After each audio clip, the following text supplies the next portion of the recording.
આ mango milkshake મેં બનાવ્યો છે એ થોડો થીક છે અને ઠંડગાર છે. હમણાં ગરમીના મોસમમાં આ રીતના આપણે મેંગો શેક પીએ તો આપણા શરીરને ઠંડક પડે. માટે મેં કીધું આજે વિચાર કર્યો કે ચાલો આજે મેંગો મિલ્કશેક બનાવીએ. એટલે મેં મેંગો મિલ્કશેક બનાવ્યો. મેં આ રીતના ગ્લાસ લીધો છે અને આ રીતના સ્ટ્રો લીધી છે.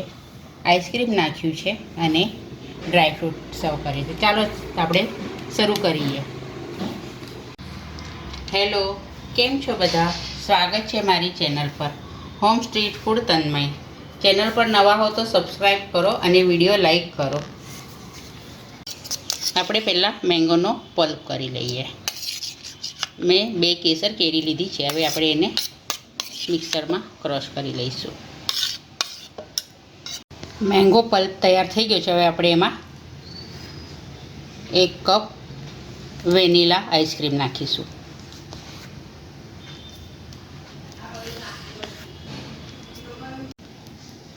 આઈસ્ક્રીમ નાખીને મેં મિક્સર એક વખત ફેરવી લીધું છે. હવે આપણે એમાં દૂધ નાખીશું.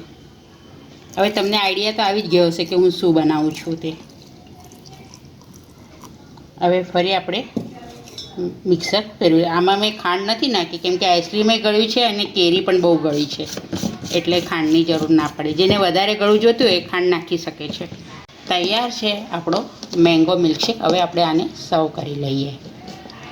એના પહેલાં ગ્લાસમાં મેં બરફના ગાંગડા નાખ્યા છે.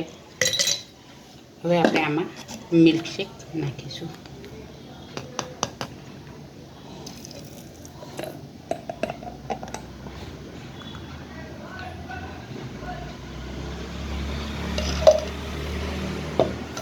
હવે ઉપરથી આપણે આઈસ્ક્રીમ નાખીશું.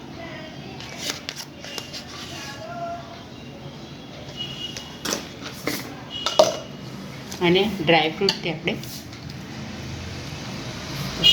નાખી દઈશું. ચેનલ પર નવા હો તો સબસ્ક્રાઈબ કરો અને વિડીયો લાઈક કરો.